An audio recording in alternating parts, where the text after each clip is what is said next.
நம்ம எவ்வளோதான் கஷ்டப்பட்டு பார்த்து பார்த்து சமைச்சு வச்சாலும் என் பசங்க வந்து இங்கே பாருங்கள், நான் எவ்வளோ ஐட்டம் சமைச்சிருக்கேன், நீங்கள் என்ன ஊற்றி சாப்பிட்றான்னு மட்டும் நீங்களே பாருங்கள். வெறும் ரசம்.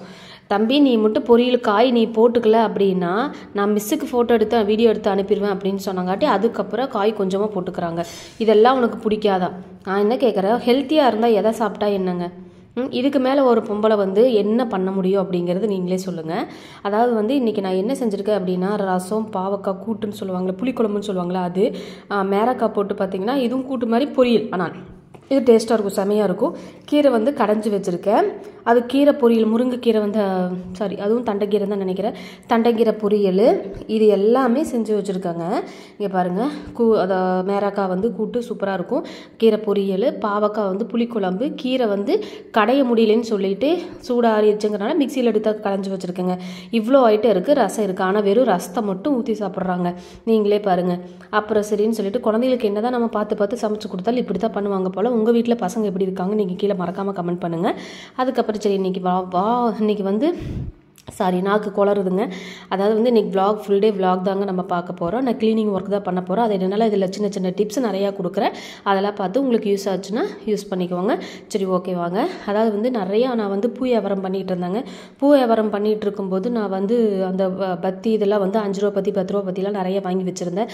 சூடோ தீப்டி இது மாதிரி நிறைய வாங்கி வச்சுருந்தேன். அதெல்லாம் வந்து தனித்தனியாக வச்சுட்டு இருந்தால் நம்ம சாமி கும்பிடும்போது என்ன ஆகும் அப்படின்னு கேட்டிங்கன்னா குப்பை வந்துக்கிட்டே இருக்கும் இல்லையா, அதனால் வேண்டாம்னு சொல்லிட்டு நம்ம தனித்தனியாக அதை ஒவ்வொரு பாக்ஸில் போட்டு வச்சுக்கலாம் சொல்லிட்டு எல்லாமே எடுத்து ஒவ்வொரு பாக்ஸில் நான் போட்டு எல்லாம் பேக் பண்ணி வச்சுட்டாங்க. சூப்பராக பண்ணி பார்க்குறக்கே நீட்டாக இருக்குது. இது மாதிரி பண்ணும்போது நம்ம சாமி கும்பிடும்போது டக்குன்னு எடுத்து சாமி கும்பிட்றக்கும் ஈஸியாக இருக்கும். அதே போல் குப்பையும் சேராமல் இருக்கும். அதுக்காக தாங்க இந்த டிப்பு. அதுக்கப்புறம் வந்து நான் வந்து இன்றைக்கி ஃபுல் டே வந்து பார்த்திங்கன்னா vlog தான் உங்களுக்கு சொல்ல போகிறேன். இன்றைக்கி வந்து நான் ஃபுல்லாக க்ளீனிங் ஒர்க் தான் பண்ணிகிட்டு இருந்தேன். என்ன பண்ணியிருந்தேன், ஃபஸ்ட்டு வந்து காலையில் வந்து எல்லாம் ஸ்கூலுக்கு அனுப்பி விட்டதுக்கப்புறம் இருக்கிற பாத்திரமெல்லாம் கழுவி வச்சுட்டு அதுக்கப்புறம் மாவாட்டினேங்க. இட்லிக்கு நைட்டே ஊற வச்சுட்டேன். மாவாட்டி வச்சுட்டு அதுக்கப்புறம் இந்த பவுல் வந்து நான் எதுக்காக வாங்கினேன் அப்படின்னு கேட்டிங்கன்னா, பசங்க வந்து ட்ரெஸ் எல்லாம் வந்து கலைச்சிக்கிட்டே இருக்காங்க அப்படின்னு சொல்லிட்டு தனித்தனியாக போட்டுக்கலான்னு பீரோக்கில் வச்சுருந்தேன். இப்போ ஓகே, பீரோக்கில் நம்ம வச்சாலும் கலைக்கிறானுங்க, வைக்காமல் இருந்தாலும் கலைக்கிறானுங்கன்னு சொல்லிட்டு அதை நம்ம இப்படியாவது யூஸ் பண்ணிக்கலான்னு சொல்லிட்டு எடுத்துகிட்டு இந்த காய்கெல்லாம் தனித்தனியாக ஒரு கூடையில் போட்டு வச்சுருந்தேன். பூண்டு, இஞ்சி எல்லாம் இது ரெண்டுமே கெட்டு போகாது அவ்வளோ சீக்கிரம். அதனால வந்து நம்ம ஒரே பவுலில் போட்டுக்கலாம் அப்படின்னு சொல்லிட்டு அந்த பவுலை வந்து நான் அதுக்கு யூஸ் பண்ண ஆரம்பிச்சிட்டேங்க. அதுக்கப்புறம் டைனிங் டேபிள் தாங்க.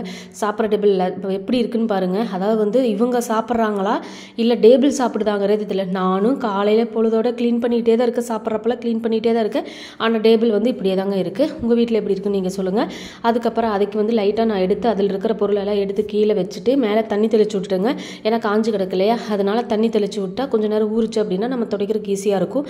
இல்லை நம்ம அப்படியே தொடச்சோம் அப்படின்னா உங்களுக்கு என்ன ஆகும்னா அந்த லைனில் இது கண்ணாடி டேபிளுங்கிறதுனால லைன்லாம் வந்து கோடு கிராச்சஸ் இந்த மாதிரி ஆயிரும். அதனால் எப்பவுமே வந்து அந்த டஸ்ட்டெல்லாம் நான் தள்ளி விட்டுட்டு லைட்டாக தண்ணி தெளிச்சு விட்டுருவேங்க. தண்ணி தெளிச்சுட்டு அதுக்கப்புறம் நான் ஊறினதுக்கப்புறம் நம்ம தேய்ச்சி நல்லா கழுவிக்குவேன்.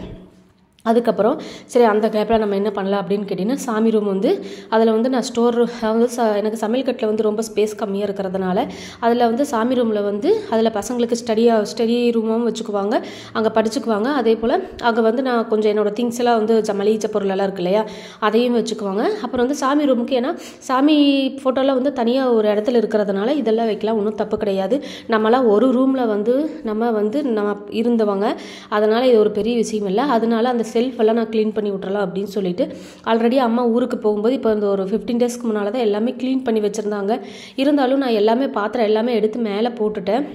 ஏன்னா கசகசன்னு இருக்குது, நீ வேண்டாம் நம்ம செய்ய முடியாதுங்கிறதுனால நேற்று vlogல நீங்கள் பார்த்துருப்பீங்க, எல்லா பாத்திரத்தை எடுத்து மேலே போட்டுட்டேன். அதனால் சரி இப்போதைக்கு நம்ம பேப்பர்லாம் எடுத்து க்ளீன் பண்ண வேண்டாம், சும்மா டஸ்ட்டு மட்டும் அடிச்சு விட்றலாம் அப்படின்னு சொல்லிட்டு ஒரு 20 நாளில் ஒரு 15 டேஸ்லேருந்து ஒரு 20 நாள் தான் இருக்கும் அம்மா ஊருக்கு போய்.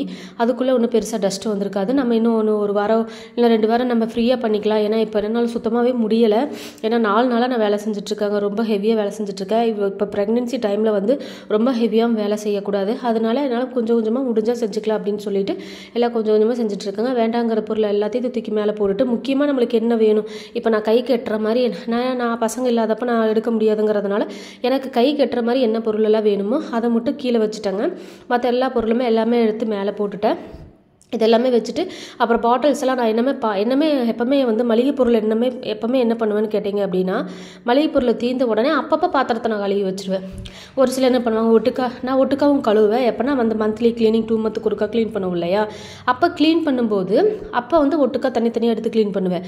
இருந்தாலுமே மளிகை ஜாமான் வாங்கும்போது அப்போ எல்லாமே எடுத்து கவரில் போட்டுட்டு அதுக்கப்புறம் பொருளெல்லாம் வந்து பாத்திரமெல்லாம் கழுவி வச்சுட்டு வெயிலில் கமுத்தி வச்சுட்டு அதுக்கப்புறம் வாங்கிட்டு வந்த ஜாமானத்தை எல்லாமே போடுவாங்க. நான் இந்த டிப்பு நீங்கள் ஃபாலோ பண்ணிக்கோங்க. அப்படி ஃபாலோ பண்ணும்போது நம்ம பார்க்குறக்கும் நீட்டாகவும் இருக்கும், கசகசன்னு அந்த ஆயில் படிச்ச மாதிரிலாம் டஸ்ட்ன்ற மாதிரிலாம் இருக்காது எப்போவுமே பாத்திரங்க இப்போ ஜாமானுங்க எல்லாமே. அதுக்கப்புறம் நான் என்ன பண்ணேன்னு கேட்டிங்கன்னா, பசங்க டேபிள் ரொம்ப கசகசன்னு எப்போவுமே வச்சுக்கிட்டே இருக்காங்க. நானும் சொல்லி பார்த்துட்டேன், அது தனித்தனியாக டப்பி கொடுத்து இதெல்லாம் போட்டு வைங்கடா அப்படின்னு சொல்லியும் பார்த்துட்டேன். நம்ம என்ன பண்ணினாலும் நம்மளுக்கு ஆப்போசிட்டில் ஏதாவது பண்ணுவானுங்க. இது வந்து நானும் இவ்வளோ வருஷமாக சொல்லி என்னாலேயே முடியுங்க, சீப்பவும் கூட என்னமோ பண்ணுங்க அப்படின்னு சொல்லிட்டு நானே அதை எடுத்து என்ன பண்ணேன்னா, அந்த பவுல் இருந்துச்சு இல்லையா, அந்த பவுல்லையே எல்லாமே பேனா பென்சில்லாம் தனித்தனியாக போட்டு வச்சுருந்தாங்க. சரி வேண்டான்னு சொல்லிட்டு எல்லாத்தையும் ஒட்டுக்க போட்டேன். இன்னும் அந்த டேபிளில் வந்து அந்த புக் டேபிளில் க்ளீன் பண்ண வேண்டியது இருக்குது. ஆனால் இப்போதைக்கு நான் க்ளீன் பண்ணல, சும்மா மேலோட்டமாக மட்டும் நான் க்ளீன் பண்ணி வச்சுட்டேங்க. அது நம்ம எதுவும் வந்து க்ளீன் பண்ணும்போது நான் உங்களுக்கு வீடியோ போடுறேன். ஏன்னா நம்ம என்ன தான் நீட் பண்ணி கொடுத்தாலும் கொஞ்சம் கசகசம் தான் பண்ணிடுறாங்க பசங்க. அதுக்கப்புறம் சாமி ரூம் தாங்க. சாமி ரூமில் வந்து இந்த 2 ஸ்லாப் தான் இருக்குது. அந்த 2 ஸ்லாப்பில் சும்மா நான் பெருசாக ஒன்றும் க்ளீன் பண்ணல, சும்மா ஃபோட்டோஸ் மட்டும் டஸ்ட் அடிச்சு விட்டுட்டு பேப்பர்லாம் மாற்றலைங்க. இன்னும் பித்தளை பாத்திரம்லாம் கழுவ வேண்டியது இருக்குது. சரி இன்றைக்கி நான் கழுவ வேண்டாம், டைம் பத்தாது அப்படிங்கிறதுனால சும்மா வந்து நான் டஸ்ட்டு மட்டும் அடிச்சு விட்டுட்டு சும்மா ஃபோட்டோஸ் மட்டும் நான் தொடச்சி விட்டுட்டு அப்படியே வச்சுட்டேங்க. அவ்வளோதான், என்ன இன்னொரு டைம் க்ளீன் பண்ணிக்கலாம் அப்படிங்கிறதுனால வச்சுட்டேங்க. நம்ம ஒவ்வொரு டைம் செஞ்சுக்கலாம், நம்ம மெதுவாக செஞ்சுக்கலாம், தப்பு கிடையாது. ஒரே டைமில் செஞ்சால் நம்ம ரொம்ப ஹெவியாக செய்கிற மாதிரி இருக்கும். அதனால் வந்து சும்மா டஸ்ட்டு மட்டும் அடிச்சு விட்டுட்டு விட்டேங்க. அதுக்கப்புறம் சாமி ரூமெல்லாம் நல்லா டஸ்ட் அடிச்சு விட்டுட்டு நல்லா கூட்டி விட்டுட்டு நல்லா குப்பையெல்லாம் எடுத்து போட்டுட்டேங்க. அதுக்கப்புறம் இப்போ ஹால் தாங்க வந்திருக்கேன். இந்த ஹாலில் வந்து பெருசாக ஒன்றும் இருக்காது, டைனிங் டேபிளும் அப்புறம் வந்து நம்ம சோஃபா செட் மட்டும் தாங்க இருக்கும்.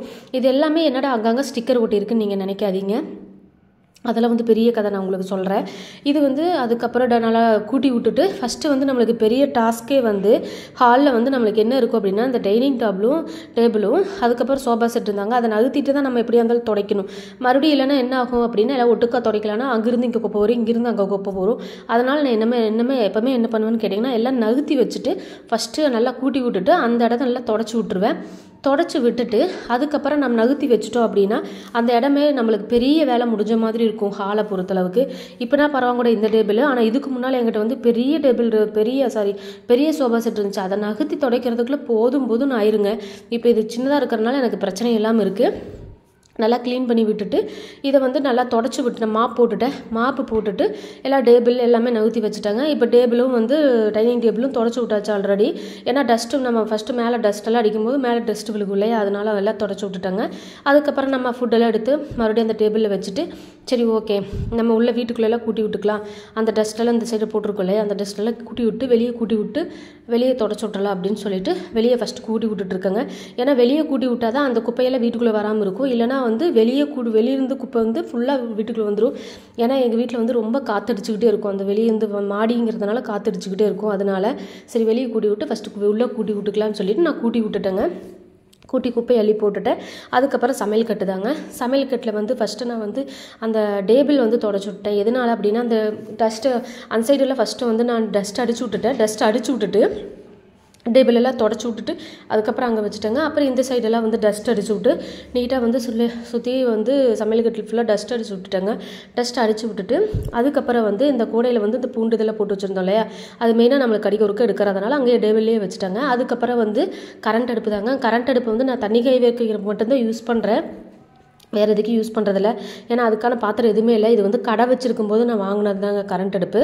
அதனால் வந்து பெருசாக யூஸ் பண்ணுறதில்ல, சிலிண்டர் அடுப்புலேயே தான் நான் யூஸ் பண்ணிகிட்ருக்கேன். அதை நல்லா கழுவி நல்லா தொடச்சி விட்டுட்டு அதே தூக்கி வச்சுட்டாங்க. அதுக்கப்புறம் மிக்ஸி இருந்துச்சு, மிக்ஸியுமே நல்லா சோப்பு போட்டு நல்லா தொடச்சி விட்டுட்டு நல்லா க்ளீன் பண்ணி விட்டுட்டு அதுக்கப்புறம் எடுத்து வச்சுட்டு, எப்போவுமே மிக்ஸி இது மாதிரி அடுப்பெல்லாம் நீங்கள் என்ன பண்ணுறீங்க அப்படின்னா, மிக்ஸி அரைக்கிற போது ஏதாவது ஒரு சிந்து இல்லையா, அப்பப்போ நீங்கள் டஸ்ட் க்ளீன் பண்ணிட்டீங்க அப்படின்னா பார்க்குறதுக்கே நீட்டாக இருக்கும்.